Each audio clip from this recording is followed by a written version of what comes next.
Ele tem nos proporcionado de podermos estar na sua casa, de podermos estar na sua presença, e nesta noite, uma vez mais, com a oportunidade de prestarmos um culto ao Senhor, de prestarmos um serviço de adoração ao nosso Deus.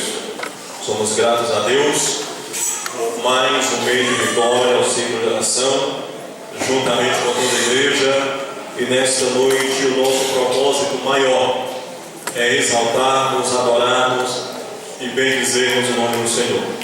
Louvamos a Deus pela vida de cada um dos irmãos, pela vida de cada um dos visitantes. Quero agradecer a Deus, porque o Senhor tem sido bondoso, tem sido gracioso para conosco. Me alegra nesta noite, na presença dos irmãos, o nosso irmão Manuel, vindo da Igreja Batista do Maranhão. Confesso que foi uma grande alegria quando eu o encontrei. O irmão Manuel, que podemos dizer que é nosso vizinho.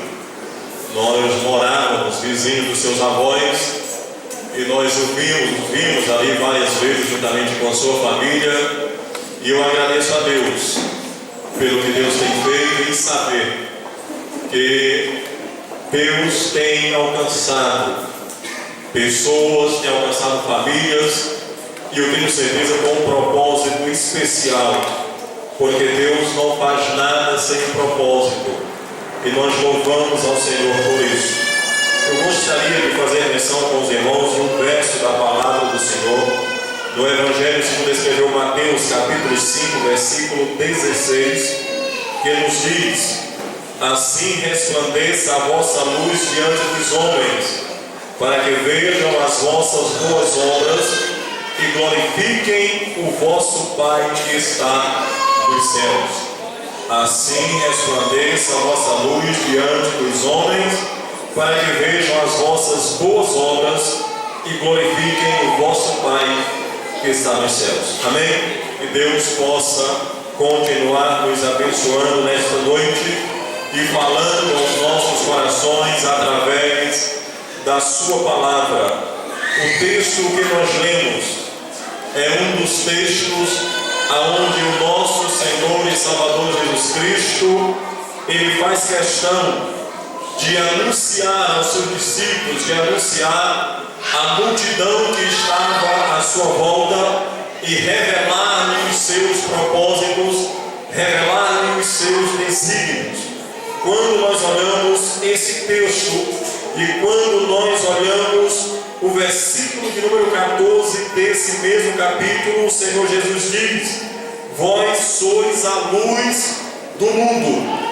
Não se pode esconder uma cidade edificada sobre um monte, nem tampouco se acende a candeia e se coloca debaixo do alqueire, mas se coloca no velador, para que dê luz a todos os que estão na casa. Quando nós olhamos a palavra de Deus, a começar pelo livro de Gênesis, nos capítulos, ou por que não dizer nos versículos iniciais, o Senhor Deus, ele sempre tratou de estabelecer uma separação. Ele sempre tratou de estabelecer uma divisão entre a luz e as trevas. No versículo 2 do capítulo 1 de Gênesis, o texto diz que havia trevas sobre a face do abismo e que o Espírito de Deus pairava sobre as águas, ou se movia sobre as águas. No versículo 4 do mesmo capítulo diz que viu Deus que a luz era boa e fez separação entre luz e trevas. O que nós podemos entender desde o início é que Deus nunca fez parte dos propósitos de Deus que luz e treva estivessem juntos. Deus, sempre dentro dos seus propósitos, sempre dentro dos seus projetos, luz e trevas precisavam estar e andar separadas. E quando nós olhamos o primeiro versículo que nós lemos nessa noite, que nós citamos nessa noite, o versículo 2 do primeiro capítulo de Gênesis, nós vemos aqui uma grande divisão. Sobre a face do abismo havia trevas, ou pairava sobre as águas o Espírito de Deus. E quando nós olhamos esse texto, nós podemos entender que o Espírito de Deus não coabita ou não habita juntamente com as trevas, mas habita juntamente com a luz.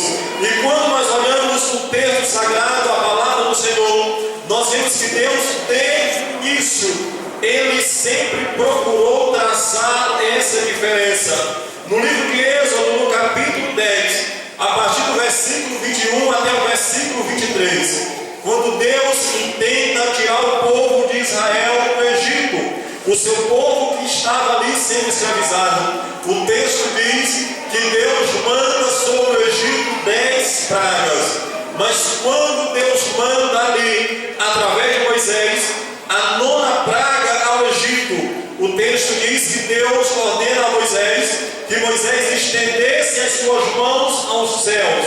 E quando Moisés estende as suas mãos aos céus, algo surpreendente acontece e todo o Egito fica em trevas.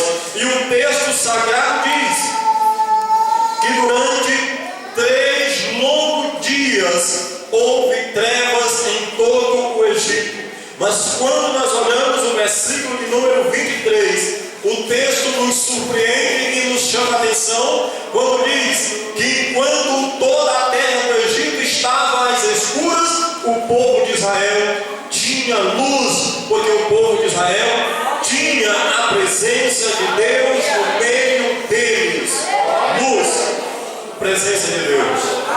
Luz, ausência de trevas.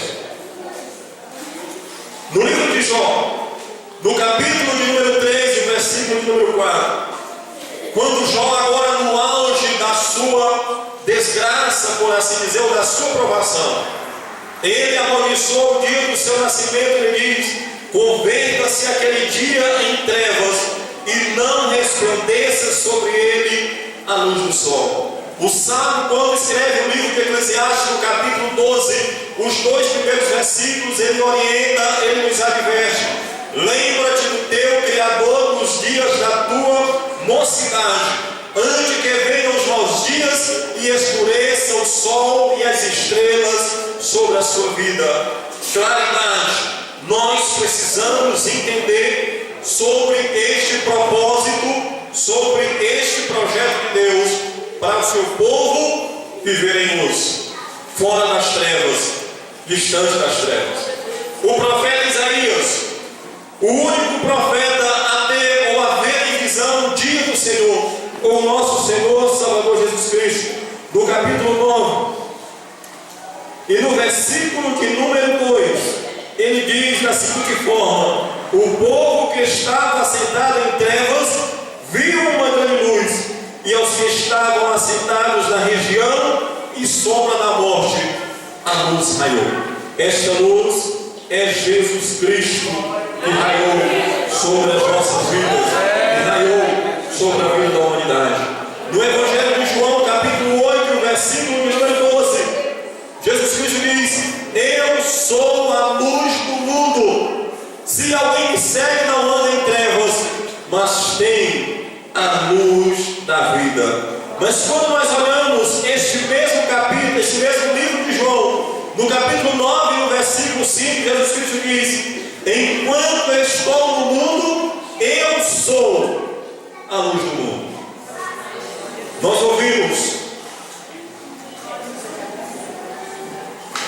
baseado na palavra de Deus, que Deus fez o homem para habitar na luz, que a presença de Deus está relacionada à luz, à ausência de trevas.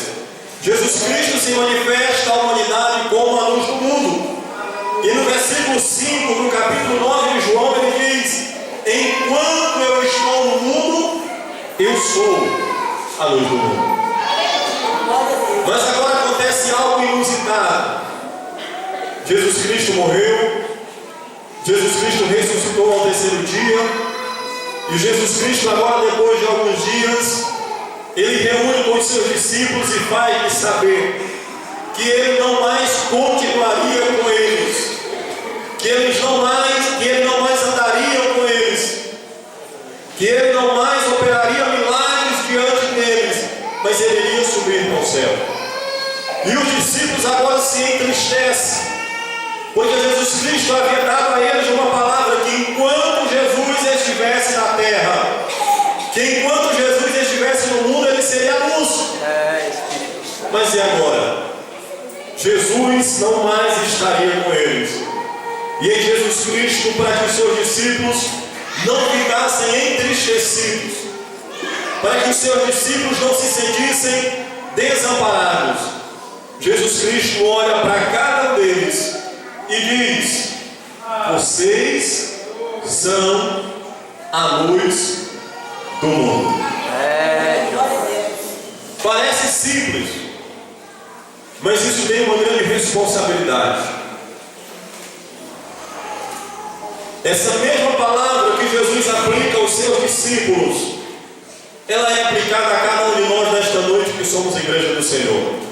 Eu e você, nós somos a luz do mundo. Porque Jesus Cristo foi luz da terra enquanto esteve na terra. Jesus Cristo subiu ao céu e nos deixou aqui como embaixadores, como representantes, para darmos sequência ao ministério que Ele começou aqui na terra. Ministério da salvação, pastor? Não. O ministério da salvação, ela foi consumada com o sacrifício e ressurreição de Cristo. O que Jesus Cristo fez enquanto esteve aqui na terra? Ele anunciou a salvação, mostrando luz para aqueles que estavam vivendo em trevas. De quem essa responsabilidade? É minha.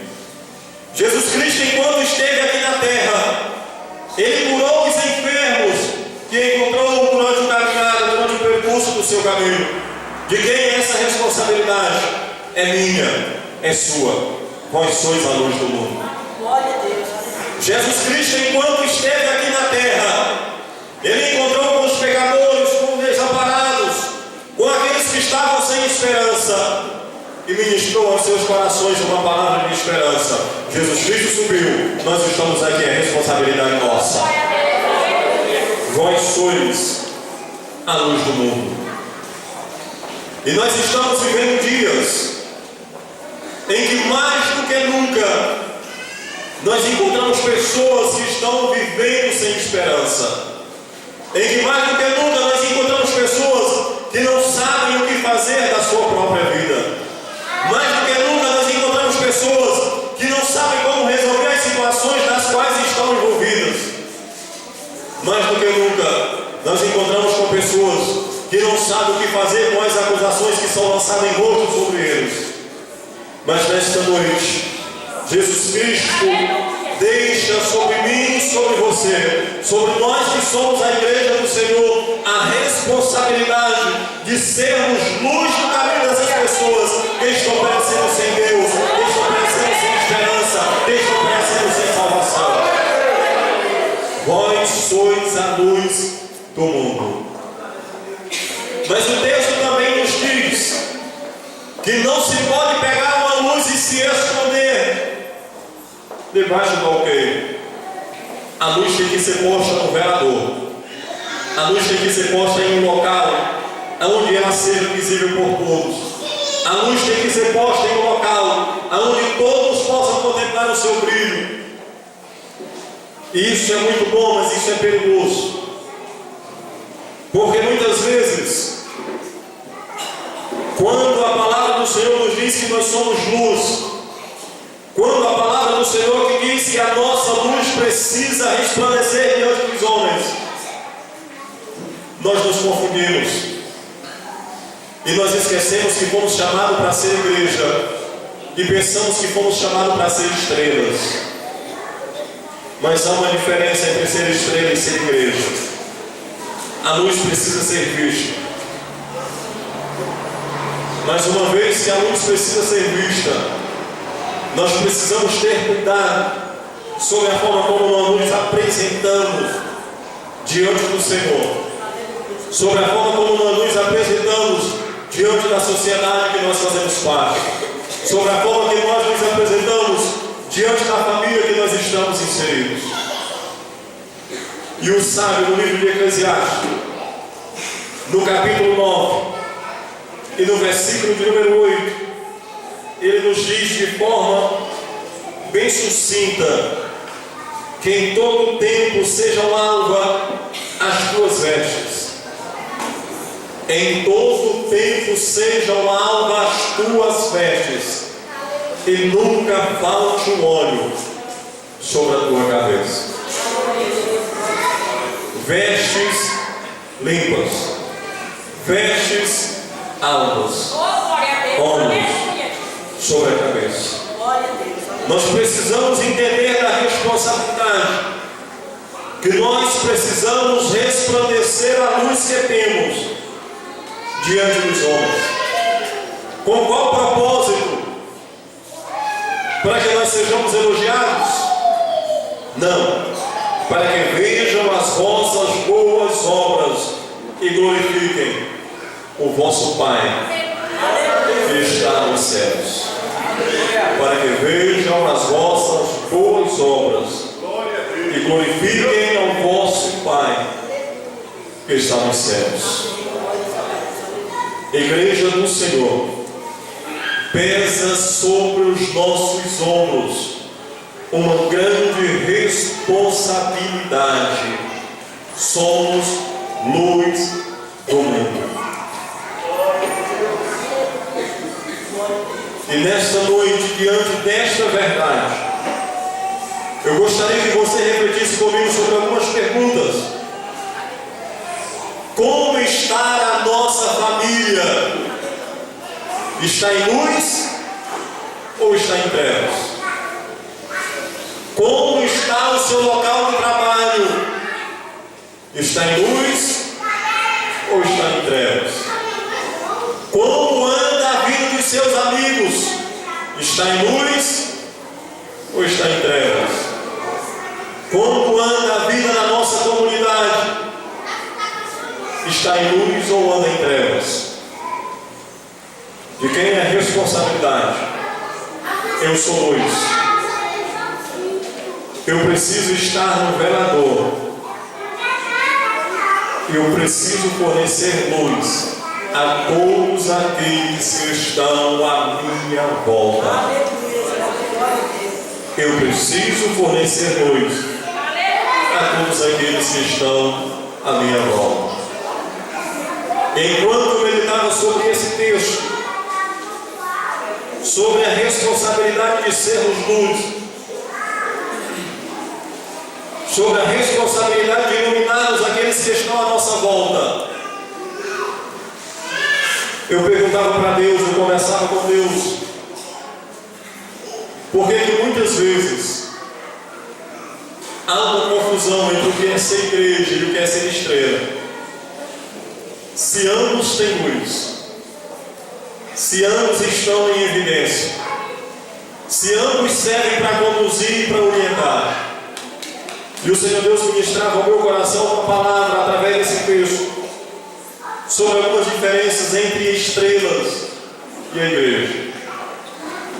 As estrelas, como é o conhecimento dos irmãos, são astros luminosos que têm luz própria. A igreja precisa brilhar, mas a igreja não tem luz própria. A igreja só brilha se as vestes estiverem resplandecentes, lavadas pela purificação da palavra. A igreja só brilha se estiver com óleo constante sobre a sua cabeça, que é a presença do Espírito Santo. Nós não temos luz própria, mas nós representamos a luz que nós recebemos de Deus. Por que a igreja não tem luz própria? Para que ela entenda que depende do Senhor. Para que ela entenda que não tem vida se estiver desligada da videira verdadeira. Precisamos depender de Deus. Por isso, dependência. Por isso não temos luz própria. Algumas estrelas, mesmo milhares de anos depois de elas morrerem, nós ainda conseguimos ver o seu brilho aqui na terra devido à distância que nós nos encontramos. Nós não podemos ser como estrela, porque se nós morrermos, nós perdemos o brilho. Se nós nos distanciarmos de Deus, nós não temos o que brilhar. Autenticidade, a igreja precisa ser autêntica, a igreja precisa ser verdadeira. E em terceiro lugar, eu já vou estar encerrando. A estrela ou a igreja não tem luz própria, como as estrelas, porque estrela e sol não andam juntos. Estrela e sol não andam juntos. E a igreja precisa andar juntamente com o sol da justiça, que é Jesus Cristo, nosso Senhor, que é Jesus Cristo, nosso Salvador. Nós fomos chamados para ser igreja, nós fomos chamados para ser luz, nós fomos chamados para influenciar e não para sermos influenciados pelas trevas. Enquanto o mundo vive na pecaminosidade ou nas concupiscências do desejo da carne, nós somos chamados para fazer a diferença. Continuamos como igreja do Senhor, cumprindo o papel para o qual nós fomos designados. Assim, resplandeça a vossa luz diante dos homens, para que vejam as vossas boas obras e glorifiquem o vosso Pai que está nos céus. O nome do Senhor precisa ser glorificado através da minha maneira de ser. O nome do Senhor precisa ser glorificado através da minha maneira de agir. O nome do Senhor precisa ser glorificado através da minha maneira de tratar as pessoas. O nome do Senhor precisa ser glorificado através da maneira como eu trato os compromissos que eu faço. O nome do Senhor precisa ser glorificado através da minha e através das tuas obras. Deus não fez o homem para viver nas trevas. Deus fez o homem para habitar na luz. No entanto, quando nós analisamos a luz da Bíblia Sagrada, nós vemos que o pecado, ele nos afasta de Deus. Nós vemos que o pecado, ele nos afasta do brilho da santidade de Deus. E o inimigo das nossas almas, ele tem tentado escravizar o homem desde o início, para que o homem viva assim nas trevas e não cumpra o propósito para o qual Deus o criou. Mas nesta noite, o Senhor nos trouxe a este lugar para dizer para você que anda ou que pensa que não tem mais esperança, para dizer para você que não sabe mais o que fazer na sua vida, para dizer para você que está em uma situação e que você acha que não tem mais saída. Há uma luz, e esta luz se chama Jesus. Há uma luz, e esta luz se chama Jesus, que te amou de tal forma que morreu na cruz do Calvário para que eu e você pudéssemos ter vida. Pastor, eu não sei mais o que eu posso fazer. Nesta noite, Jesus pode resolver a sua vida. Jesus pode resolver o teu problema. Basta que você resolva entregar os seus caminhos na mão do Senhor. E se nesta noite você quer entregar a sua vida ao Senhor, aceitando-o como Senhor e Salvador da sua vida, levante a sua mão em sinal e nós vamos estar orando por você. Talvez você que tem se afastado dos caminhos do Senhor, talvez você que por causa disso tem perdido o prazer de estar na casa do Senhor, tem perdido a alegria da presença do Senhor. Esta alegria pode estar de volta na sua vida nesta noite, se você deixar Jesus entrar no seu coração e fazer morar. Tem alguém para Jesus nessa noite? Nós queremos orar por você. Tem alguém que quer aceitar Jesus Cristo como Senhor e Salvador da sua vida, ou voltar aos caminhos do Senhor? Nós queremos orar por você. Ele morreu, Ele deu a sua vida na cruz do Calvário para que você pudesse ter o direito a uma vida eterna, para que você pudesse ter direito a uma esperança que é morar no céu. Se não tem, a nossa oração é que Deus possa continuar te abençoando, que Deus possa continuar cuidando de ti, e que o Senhor possa continuar abençoando a sua vida e a sua família. Queremos agradecer a Deus pelo privilégio de podermos, uma vez mais, estarmos na sua casa, na sua presença para adorarmos o seu nome. Que Deus possa continuar abençoando a sua vida. Que Deus possa continuar abençoando este ciclo de oração. E que nós possamos todos juntos continuarmos com alegria, louvando, bendizendo e exaltando o nome do Senhor. Amém? Que Deus abençoe.